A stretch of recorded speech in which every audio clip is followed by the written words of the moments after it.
All attendees are in listen-only mode. Hello, welcome to today's webinar, a scoping review of communication technologies for engaging patients, families, and caregivers in healthcare. TVN Webinar Series is a regular forum where both Canadian and international experts share in their research and insights on advancement in improving care for frail elderly Canadians.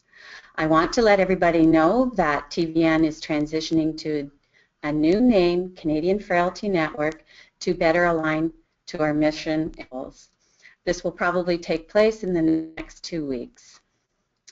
A research update, I wanted to let everyone know that the Summer Student Awards, the intent to apply date is February 25th, and the application due dates are March 10th. The Catalyst and Transformative Research grants will be announced in March. They're currently in review. The ACE collaborative projects, the partnership we have with CFHI, the Canadian Foundation for Healthcare Improvement, is providing up to 15 acute care improvement teams with funding of up to $40,000 each. They are 1 year in length. For application details, visit the website on the screen, and if you need more information, please give us a call. Oops. There will be a webinar satisfaction survey at the end of the webinar. Your responses will help us improve the webinar series, so please take 2 minutes to complete if you can. Here is a list of some of the upcoming webinars. Register on Twitter at TVN-NCE currently. That will be changed. So we have the Clinical Tools for Nutritional Pathways by Heather Keller. We have Goldie Najat's Intel Assistive Robots among elderly and long-term care homes.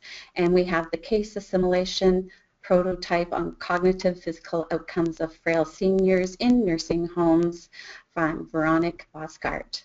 All our webinars are posted on our website.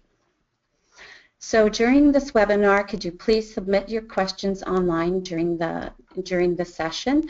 I know a lot of questions come right at these, so we'll try to answer as many as possible. And some of the questions are very similar, so we try to combine them. And please note that this webinar is being recorded and will be posted on our website within the next couple of days.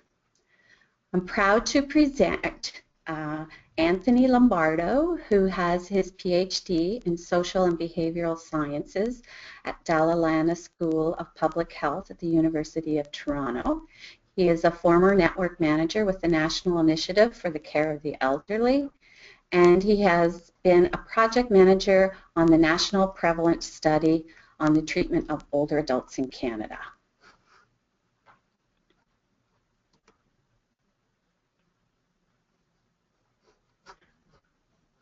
So Anthony, go ahead and start. Great. Thank you, Carol. And welcome, everyone. Thanks all for being here. And thanks to the TVN for giving us this opportunity to share the work that we've done. So I am presenting this today on behalf of Lynn McDonald in the Faculty of Social Work at U of T, who is the principal investigator on this particular project. She's on sabbatical this term, so I'm presenting on her behalf. Now, Carol, I still am getting feedback from your end while I'm speaking. Okay, I'll try to turn my volume down here. Thanks. So I will assume, I haven't heard otherwise, that everybody can see the screen that I'm working with. So, okay, folks, here's what we're in for. I will introduce briefly our project team, talk a little bit about the background to the project and the results, and I'd really like to focus on the discussion and what we found and where we think it's important for us to be more moving forward as we work further, all of us, in developing new ideas for research in this particular area. So briefly, as I mentioned, Lynn McDonald was our principal investigator, and we were pleased to have a great team of researchers from across the country. I'm not sure if any of you are on the line here today, but if you are, welcome and thanks for being here. We had a number of project partners as well across the country. We were particularly pleased to have a number of caregivers groups joining us for this project as well. And we had a good number of students who were a heck of a lot of help throughout this project here at the University of Toronto and again across the country, and I'll talk about how they were involved in just a few minutes. We had as a collaborator on here Dr. Elsa Marziali, also of the Faculty of Social Work here at University of Toronto, who has a background in technology and caregiving. She was our technology expert. And we were pleased to work with Mary McDermott, who is a professional librarian with the Ontario Shores Centre for Mental Health Sciences. I'm Anthony, and I was the project manager. And Shamal was our project assistant here at the University of Toronto.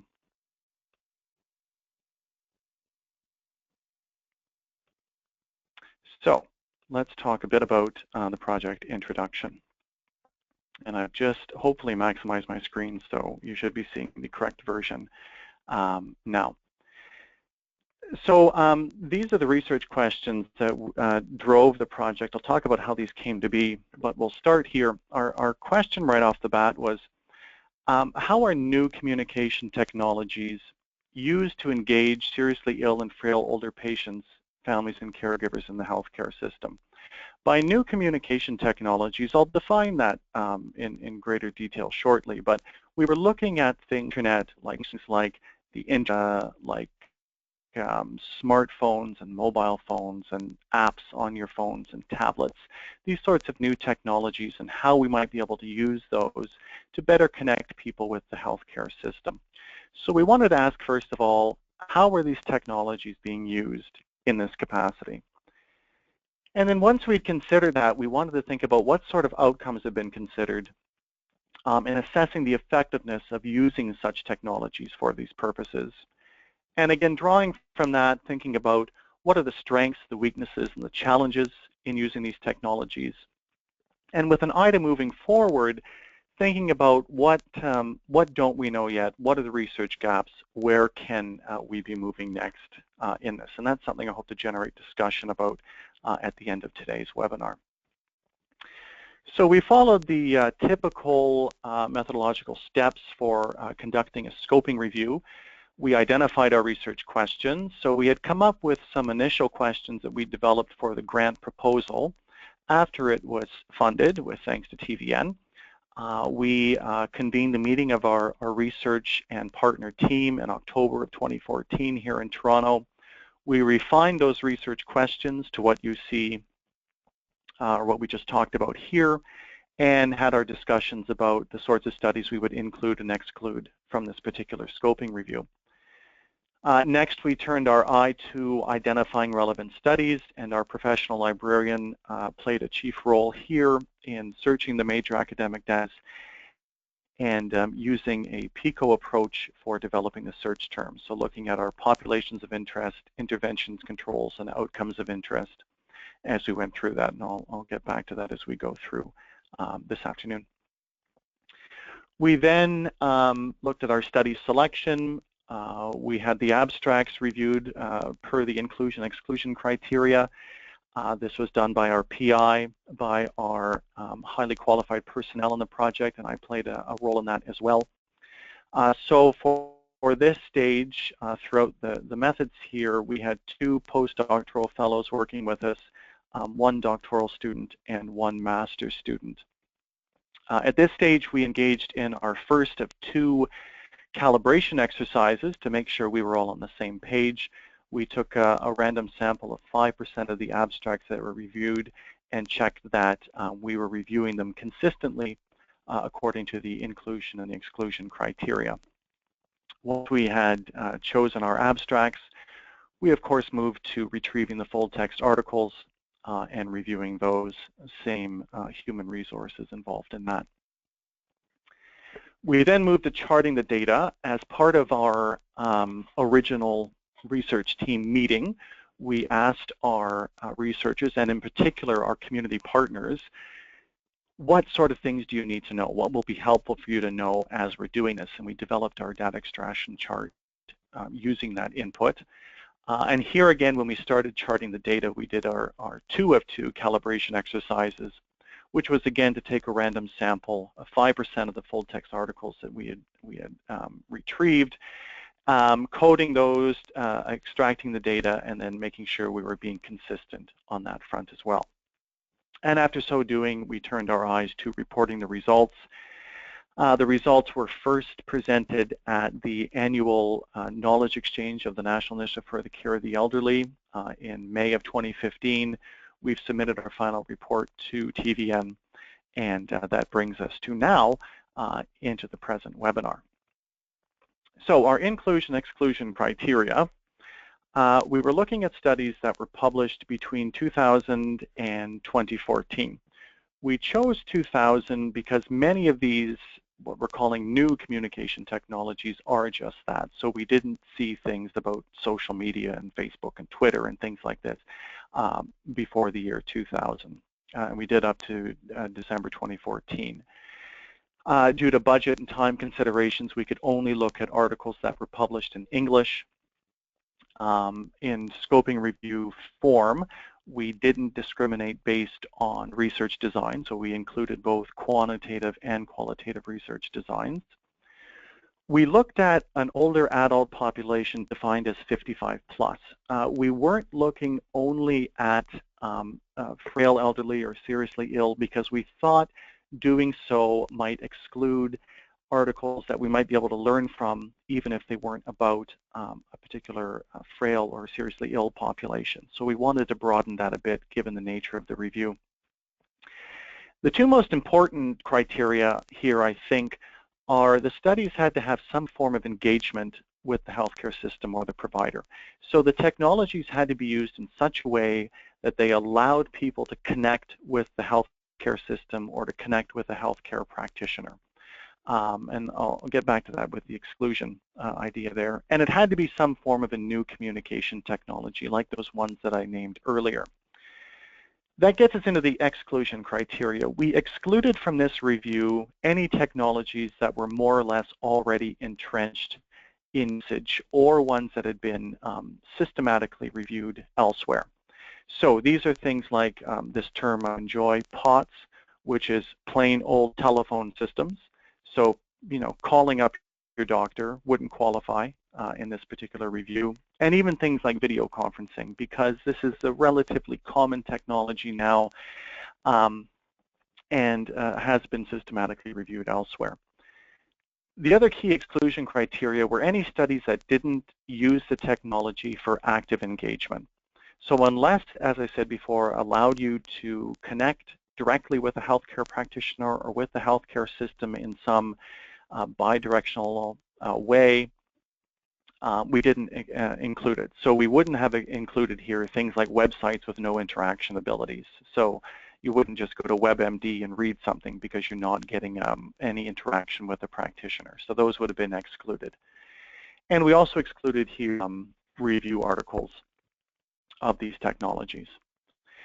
So we started out with 2,866 abstracts, which our librarian helped us whittle down to about 2,700 after we got rid of studies that didn't meet criteria, duplicates, and so on.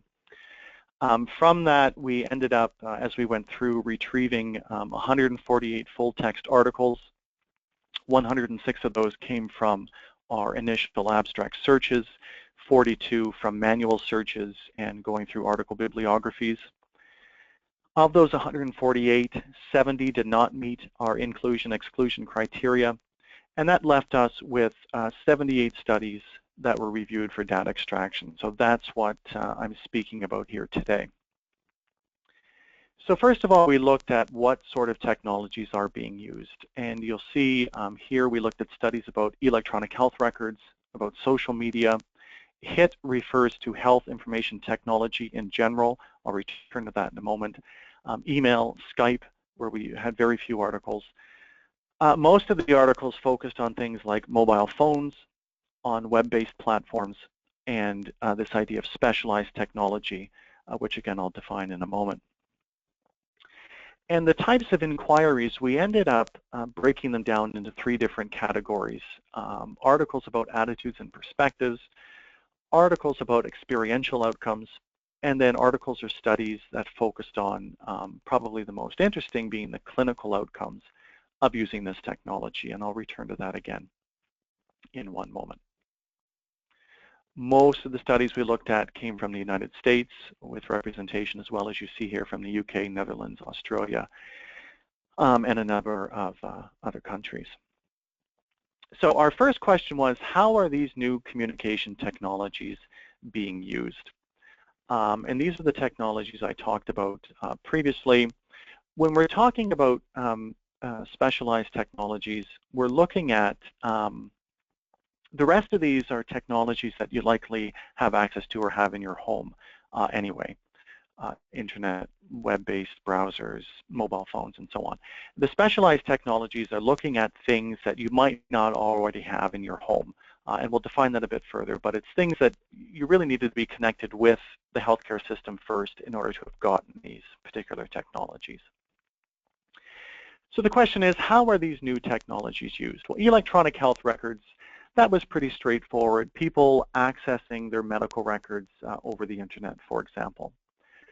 We had a few studies that used email. These were studies about using email to contact physicians directly about medical issues. And in one case, using email for the delivery of cognitive behavioral therapy. We had, as I said, many more articles about internet and web portals. Here we saw studies about using web portals to facilitate communication between physicians and patients. We saw them being used for treatment management, so for example, anticoagulation therapy, for blood glucose control, reporting adherence to therapy back to practitioners, to nurses, and so on. We saw, again, the use of these web portals for delivering cognitive behavioral therapy, and also this idea of creating personal online health communities. And we'll look at a specific example of that in a few minutes. We looked at articles about mobile phones and smartphone apps. Again, here we saw using these technologies for medication and disease management. So for reporting how your medications, reporting dietary intake, getting reminder messages to take medications through your smartphone, for example. But then also using mobile phones for remote monitoring for things like fall detection, for monitoring blood pressure, dietary intake, and even things like macular degeneration. So a number of ways of remotely collecting information about these conditions. We found only one article that looked at Skype as a means of connecting with the healthcare system, and this again was about the delivery of cognitive behavioral therapy. And then we also had one of our main interests here was in the use of social media, and we didn't find very many articles about this, and I'll reflect on that later. But we did find 2 articles about using Facebook, one to allow professional caregivers to allow remote monitoring of their older adults, friends and family, and another one that looked at using Facebook for diabetes education for older adults. And that leaves us with the specialized technology. So again, as I said earlier, these are looking at having specific technologies or instruments installed in your home or wearing them on your person. So having monitoring units installed, or proprietary messaging devices, or watches that have GPS built into them, these sorts of things.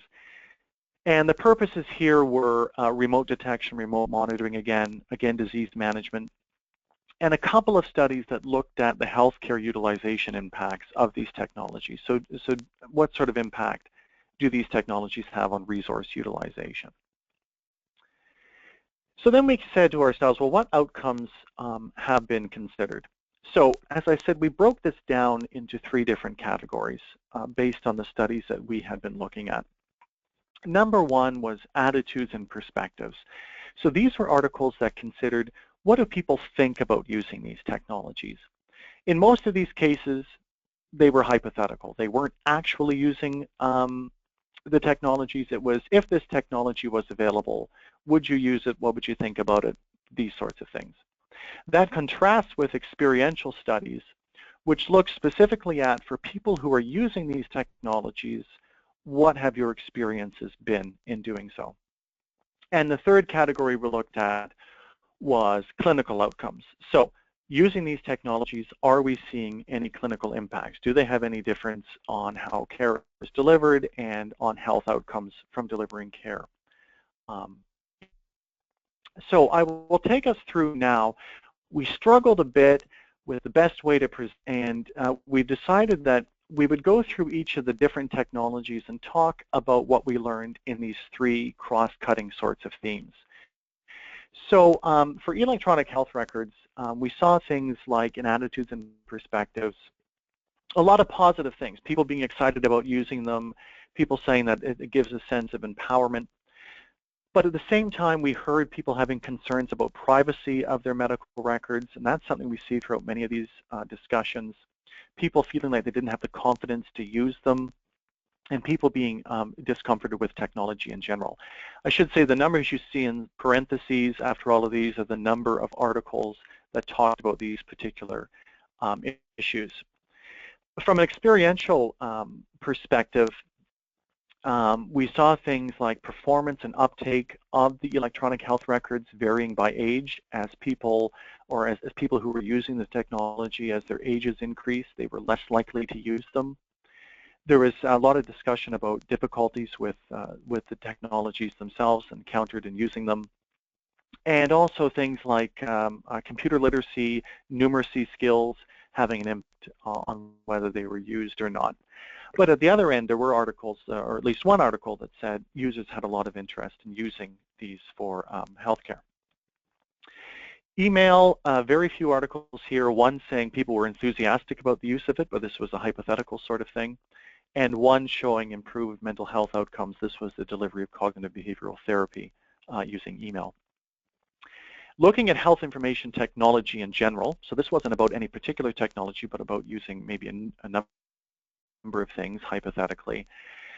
We see again the concerns about privacy, but we also see something that gets repeated, this idea of the importance of social networks in promoting the use of these technologies. So one study here telling us older adults were more likely to use these technologies if, in particular, their practitioners were advocating for their use, or if people in their social network were doing the same thing. But again, we saw these concerns about lack of confidence, lack of knowledge as concerns about using the particular technology. Experientially, again, we see this issue of privacy and security of health information, which probably makes a lot of sense. And again, a general interest that, yeah, we would be interested in using these technologies for healthcare and for connecting with healthcare systems. Internet web portals, a couple of articles talking about they were easy to use, people being satisfied with the use of the technology, but again, looking at how, as ages increased, uptake of these technologies decreased, and we'll return to that later in the presentation.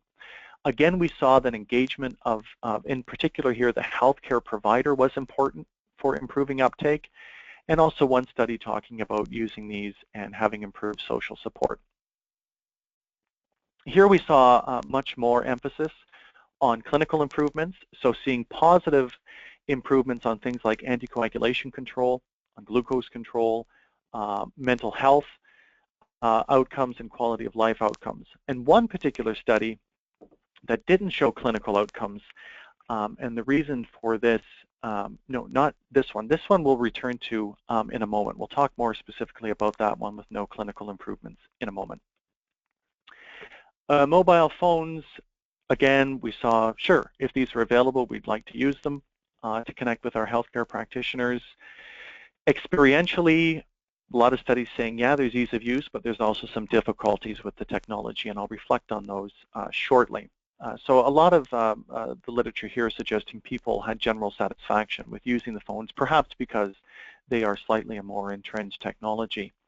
and having some experiential outcomes like increased awareness of disease and symptoms and feeling more secure knowing that you had some way of easily contacting your healthcare practitioner. And here again we saw clinical improvements like medication adherence, improved glucose control, and one study here looking at having improved resource utilization by using mobile phones in this manner. As I said, we found only one article that looked at Skype, and this was for the delivery of cognitive behavioral therapy, and it did show that there were improved mental health outcomes using Skype, but at the same time, if memory serves, this wasn't a randomized controlled trial, and we'll talk about some of the methodological concerns at the close of the presentation. Social media, we were also a bit surprised that we didn't see more here, and as I said, I'll talk about that again. What we did learn was that there was general satisfaction about using something like Facebook. Both of these articles referred to Facebook. General satisfaction for using Facebook and some sense of improved social support for the older adult. But the articles in this particular area, they weren't particularly robust, and as I said, not much that we found that was written in this particular use of this technology. Much more written about the specialized technologies. Again, we saw positive reception to using this technology and overall a general satisfaction with doing so.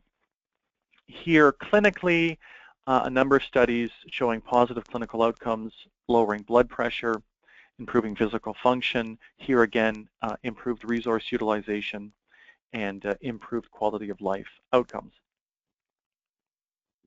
Now, this is the one where we saw one saying there were no improvements. This was a study about heart failure in older adults, and this was a randomized controlled trial, but the authors offered that they had a very small sample and a very short time period within which they conducted this particular study, and they suggest that may have accounted why they didn't see the sorts of clinical outcomes that they were expecting to see. So that is a really whirlwind tour of the sorts of technologies we looked at. Now, I wanted to specifically on some of the special groups we had a particular interest in this webinar, which was the frail elderly and caregivers in particular. So for frail elderly, we found two programs that look specifically at healthcare engagement for older adults. Frail older adults. One was called VALUE, which was the Virtual Assisted Living Umbrella for the Elderly. This is a study coming out of the States. This was a web portal that allowed frail older adults to message electronically their healthcare providers, to order healthcare services, and to read about general healthcare information. This particular study was a randomized controlled trial looking at usual care versus usual care in addition to the web portal. This was a study conducted with frail older adults who were living independently at home, sample size of 84, average age of 79. And in a nutshell, they found that these frail older adults were indeed able to use the system with not much difficulty. And they found that those in the intervention group experienced fewer emergency room visits, had less home care utilization, had lower use of transportation services, and had more visits to their eye doctors. So some positive clinical outcomes coming out of this particular technology, which was focused on this very specialized group of frail elderly. In a similar way, there was another program out of the United States called the T-Care program using a technology called Health Buddy. This is an example, again, of a specialized technology where the participants were given an internet-based home messaging device, which allowed them to contact an advanced nurse practitioner and a clinical social worker, who also conducted daily sessions with the older adults using Health Buddy. This was a one-group pre-post test, so not a randomized controlled trial, looking at 3 different groups of patients, those with congestive heart failure, diabetes, and COPD. Average age, respectively, about 72 for heart failure, 71 for diabetes, and 72 for COPD. They looked at a broad range of outcomes here: hospital admissions, total number of bed days of care, outpatient admissions, emergency room visits that were looked at 6 months before the trial and then 6 months again afterwards, pre-post. They found positive outcomes for most of the groups, differed by the condition itself. But for those with heart failure, congestive heart failure, they saw decreases in emergency room visits and decreases in hospital admissions. For those with diabetes, decreases in outpatient visits, but they did not see any significant changes in the care of those with COPD. So these were 2 studies we found that focused specifically on frail older adults. The next one I want to look at looks at frail older adults, but also importantly at their caregivers. This is a series of studies from the Netherlands in the Health and Welfare Information Portal, which translates to ZIP when it's not in English. This was a web-based portal that facilitated a number of things. It allowed frail older adults and their caregivers access to electronic health records. It facilitated conversations between the patient and healthcare providers. And again, it also provided more general educational materials. So in one of their first evaluation studies here, they had 290 frail older adults and 169 professionals that were participating in this web-based portal. And they found that most of the frail older adults and their caregivers made what they called limited use of the portal, which was a bit of a surprise to them. Explain this by being an issue about training. Number one, they felt like there were better ways they could have conducted their training and other ways they should have done that and offered more of it. They also found that the older adults themselves had a preference for face-to-face communication. There wasn't a lot of interest in using this portal to converse with their healthcare practitioners. They would rather do it face-to-face. And probably tied in with that was that low computer literacy was a barrier. So those who weren't familiar with computers were less likely to use this particular web portal. In another study, they looked at 622 users of this portal, 79 of which had used it regularly, which they defined as at least signing in once a month. And from that, they discovered that the predictors of use, the things that made it more likely that these people would use the portal, were having an informal caregiver, were having difficulties with the activities of daily living, and people who had higher number of care providers. So these people tended to use the system more often. In this case, the people who were using the system had very positive perceptions of it. They found it easy to use. They found it a good way to contact their healthcare practitioners. But again, here we saw that the reasons for non-use were low computer literacy, and again, this preference for face-to-face contact.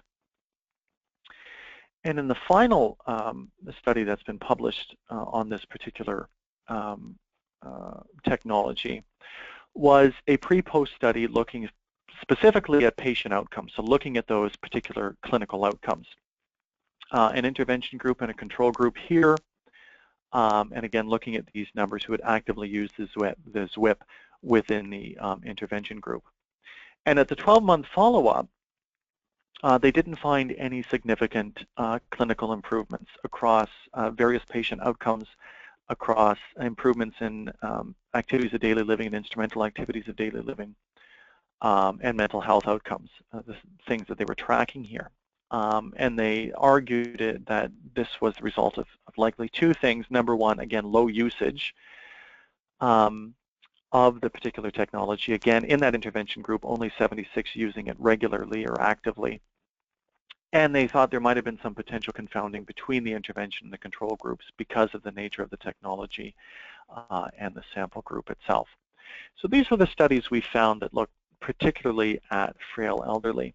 But we were also interested, as I said, in caregiver support. So we found a couple of articles that looked at this Caring for Caregivers web-based portal, which was an online hip fracture resource center. So people taking care of older adults who'd experienced a hip fracture.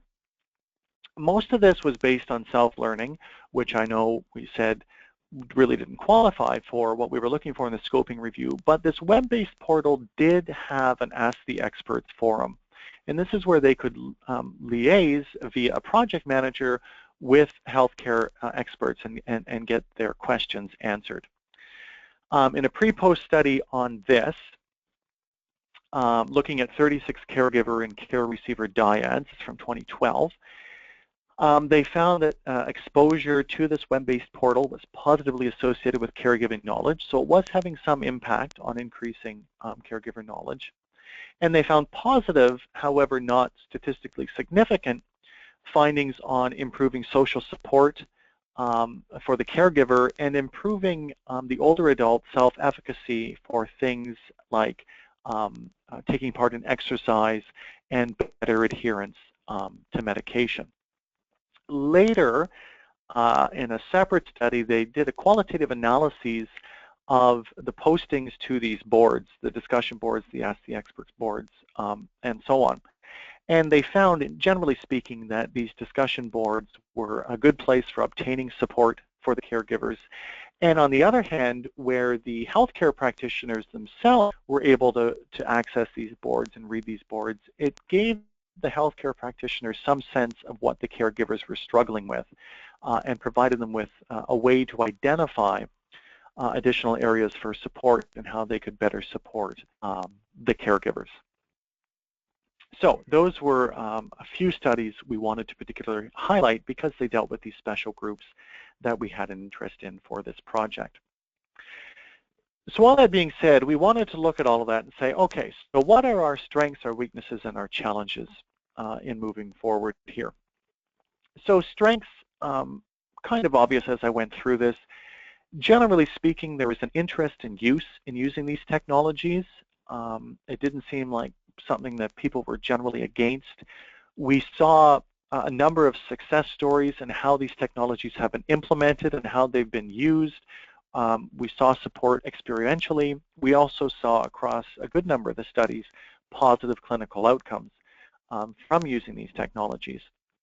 And in a fewer number of studies, showing how these technologies could have positive impacts on resource utilization. So there were a lot of strengths that we saw in conducting the scoping review and looking at the literature to date. On the other hand, of course, we saw a good number of challenges. And one that came up time and time again was the barriers to use. So challenges with operation of the device. A lot of this had to do with the physical design of the device. So screens that are small and hard to read, buttons that are hard to press, volume not being loud enough, these sorts of things that come with age-related changes. But also talking about people becoming frustrated with the technologies when they would malfunction, when you would have software errors or hardware errors and so on. So those becoming not only the physical design but also how the thing works, or in cases how it didn't work, people becoming frustrated and saying, I'm not going to work, clearly it doesn't work, I'll stick with face-to-face communication. As you might expect, concerns about confidentiality and privacy and sharing information over the internet, online electronic health records and so on. People talking about having a lack of experience and knowledge with the technology and therefore not being particularly comfortable with its use. And of course, cost implications. Are these technologies that we're using otherwise, or are they things we have to pay for? Can we pay for them? And also, of course, the question of who can and who cannot pay for these technologies, and what does that mean for health outcomes for people of different income levels and so on. I also wanted to mention, so because this was a scoping review, we weren't concerned about the methodological rigor of the studies. And in many cases, that may have been a good thing because a lot of the study designs weren't particularly strong. And that, I think, is a reflection of the nature of the technology, its relative newness, and the ways in which you can conduct these studies. So between the ones that we looked at, these 78 studies, we saw very few randomized controlled trials. A couple of more quasi-experimental design, but overall, not particularly rigorous studies. A number of the samples had generalizability concerns, looking at very small non-samples, looking at random samples, and in some cases looking at very culturally specific studies that may not be generalizable to other populations. And throughout many of these studies, looking at the use of subjective measures or non-validated measures, as well as in a good many of the cases using self-report measures for better or for worse to collect these data. So our lessons learned were that overall technology application in this area seems to be well received. It seems to be something that we should and could be looking at how we can do more of. And as I said earlier, we saw that it can lead to positive experiential and clinical outcomes, and that these technologies may lead us to improved resource utilization in certain cases. But we also learned that, again, uptake and usage seems to be a function of age, where the younger old were more likely to adopt and use these technologies than were the older old. And I think it might be interesting to know as people get older who've been growing up with technology, I would suspect that would change over time. We've learned as well in a couple of these studies that older adults, and this seems quite obvious, older adults need to be involved in the design of these technological applications. So involving older adults in the formative research in how these technologies should be designed. We also saw in a couple of the studies, as I mentioned, that buy-in from healthcare providers and support networks seems to be play some sort of an important role in getting uptake of these technologies. So focusing on that. And again, of course, the idea that technological design should take into consideration age-related factors of use, as I mentioned, buttons, screen size, volume, and so on. Those were the lessons that we took out of this. But we were also interested in, and this is the final things I wanted to talk about, so I know we're getting on in time, but we were particularly interested in what are the research gaps and what is it that we don't quite know yet, or what do we need to know more about. Methodologically, as I just said, probably a push for looking at more randomized controlled trials, looking at studies at samples, and also looking at studies that are longitudinal in nature. And of course, we're saying that as outsiders. We fully understand that in any research project there's compromise that has to be made, and these are ideals that may not always be realized. But looking at what's been conducted so far, if we wanted to have more rigorous research in this area, this is what we'd be looking at. And interestingly for us were the substantive gaps. Part of the reason we had proposed this from the outset was because we hear about all these new technologies for social networking. Twitter, Facebook, Instagram, all these sorts of things that bring people together. And you would think, well, wouldn't this be an interesting platform for allowing people to connect with healthcare practitioners? And as I said, we didn't find very much in this area. And I think that may have been a reflection of these are relatively still new technologies in the healthcare realm. And I think because we were looking specifically at engagement technologies, that maybe that hasn't been happening yet. I think if we would have took a step back a bit, looked at health information more generally, we might have found more. But I think that's a very interesting area for moving forward. As I said, these technologies are supposed to be about connecting people. So how can they be used in a particular healthcare way? And we know that older adults are online. We know that older adults are interested in, if you look at the research, in using social media applications. So it seems to me quite a fruitful area to be looking at further. How can we use these technologies to better connect, given that that's what these technologies were created for? We were also surprised that we didn't see more about the caregiver focus, which I think is enormously important. We know that there's millions of caregivers of older adults in Canada alone. And we know, looking at the research, that caregivers want better ways of connecting with the healthcare system, want better ways of getting information, better ways of connecting with healthcare practitioners. And again, we seem to have this technology at our disposal now, which is becoming more and more common. So I think this too is a fruitful area of research in research and practice, and how can we use these technologies to better help and support caregivers in engaging with the healthcare system. Also, as I said earlier, looking at how can we better engage older adults in the design of technology, in that formative research, in saying what sort of technology would be helpful for you and what should that technology look like. And part and parcel with that, looking at how could we develop low-cost, easy-to-use technologies. And finally, I would add here, we saw a couple of articles, but not a lot, about practitioner perspectives on using these technologies. And as practitioners, you know, you could probably come up with arguments for both sides. Yes, great to have more contact, but maybe also is more contact something that's manageable? And so I think that we need to see some more emphasis on what practitioners themselves think about the use of these technologies. Again, particularly because we saw that in a couple of these studies, practitioner buy-in is important for increasing the uptake or encouraging the uptake by the older adults or by the caregivers.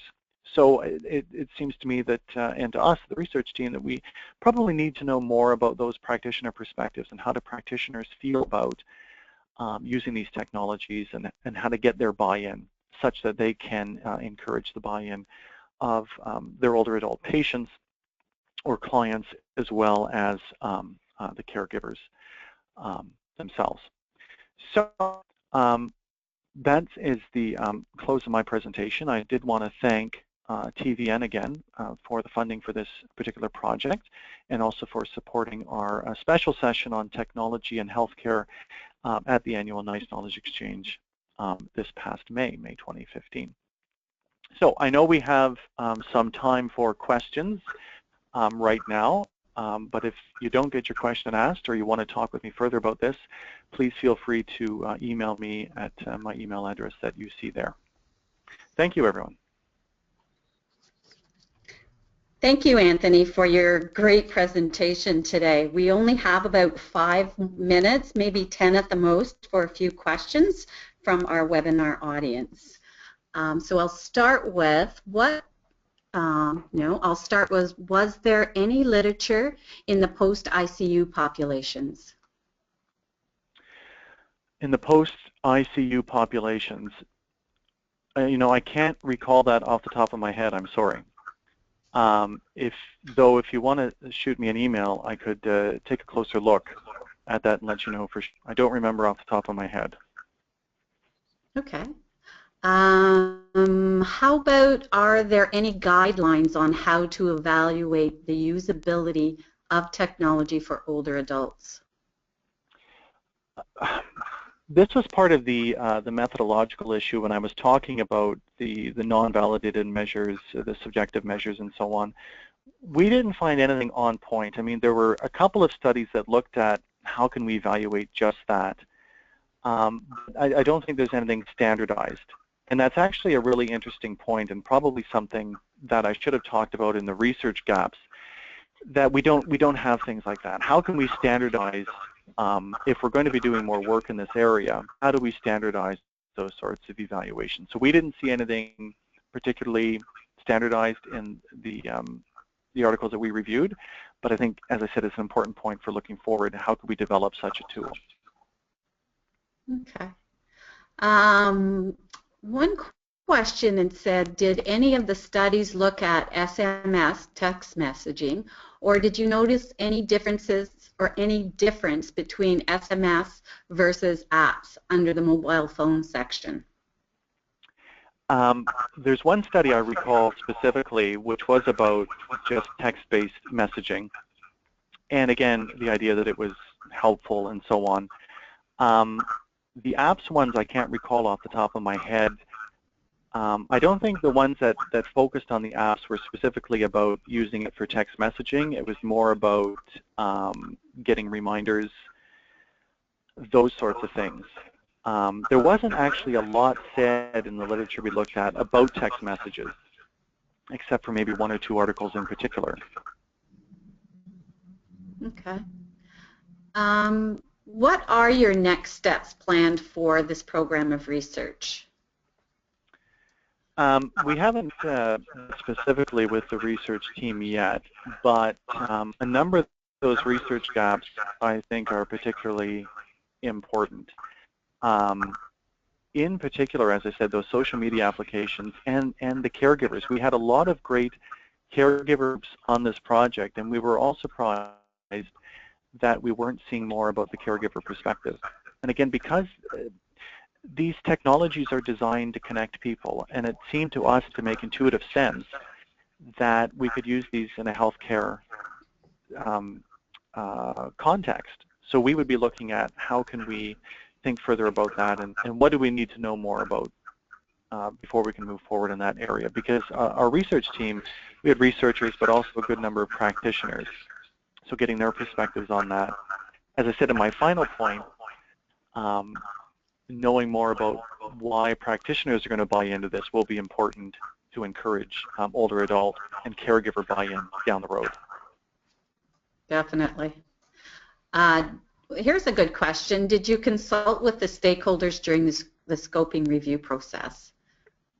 Yes, we met with them from the outset to, as I said, look at the inclusion-exclusion criteria, and then also to make sure we were getting from them, when we were doing our data extraction, the sort of information they were looking for. So we consulted with them then, and then we had sporadic ongoing consultation as we went on. And then at our knowledge dissemination session at the conference I talked about in May of 2015, we had a good number of our partners there. And it was great because we were able to have a good discussion with the participants at the conference as well about how are these things used in practice, what are people doing now, where can we take it further, and so our stakeholders were able to engage in that, and which also, the previous question, how can we move forward in a research capacity? Here's another good question. I think you may have touched upon this, but it basically says, how do you think the issues about privacy can be addressed with some of the social media platforms based how infamous they are for lack of strong privacy features? That's an excellent question, and it begs the question, I think, about when we're talking about getting contact with healthcare practitioners through, say, Twitter or Facebook. What do we actually mean by that? Is it I'm asking general questions of my practitioner, or is it that I'm actually sharing my own medical issues through Twitter, which I don't think anyone would be particularly comfortable with? So it's a question of, when we talk about engagement with a healthcare practitioner, what exactly do we mean by that? Well, I know we're talking to them, but what does it mean? What are we talking to them about? So certainly something like an electronic health record, you can have far more security with, like if you're buying something on Amazon.ca, right? You're on a secure website, same sort of thing. But you're right, when you have a public-facing technology like Twitter or Facebook, how do you control that privacy aspect? And I think that's another area that needs further research in this particular realm. Yeah, and I do believe research is happening in that area, and we're still not solved as yet. But yeah, it's a very interesting question. Yes. The other question that's come up quite a few times is, did you come across any best practices in teaching elderly Canadians how to use technology?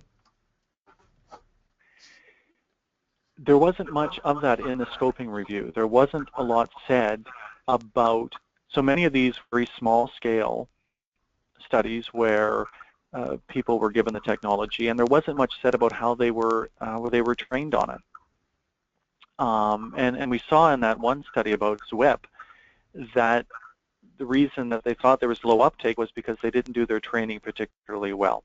So that training component is very important.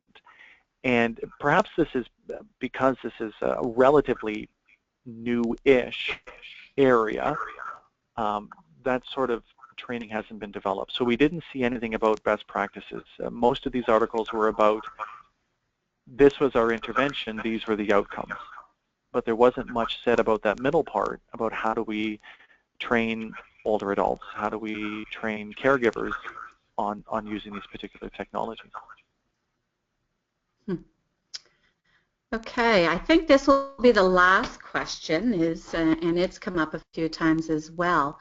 Can you please elaborate why self-report measures would be a problem in the evaluation of communication technology? Well, I wouldn't say they're a problem. Sometimes they're the best that we have, and there's no other way of getting that information. I mean, I come from a background, before I was in aging, I was in sexual health research, and you know, self-report measures are how things are done because you're not allowed access to certain things. So self-report is sometimes the best thing we can do, but we know that there are a good number of biases that come with self-report. People want to look better, or they don't want to admit to looking bad. They want to say, yes, I ate my 5 fruits and vegetables every day, even if I didn't. But you know, it's not that they're a problem and we shouldn't use them, but we use them with an eye to they may not be the most reliable measures possible. Okay. Okay, I think that brings our webinar to a close. We do have a lot of questions that are unanswered, and I think Anthony has said to please email him, and we'll have your presentation slides up on our website shortly in the next day or two, and your email will be on there, so you may be contacted by a few. So thank you so much for your webinar today, and thanks for everyone to take time out of their busy schedule to join our webinars so that we can improve care for frail elderly Canadians. Again, as I said, both the slides and the webinar will be posted to our website, and we look forward to you joining us in our next webinar, which are all posted on our website as well. So thanks again, have a good day, and that's it for today. Thank you.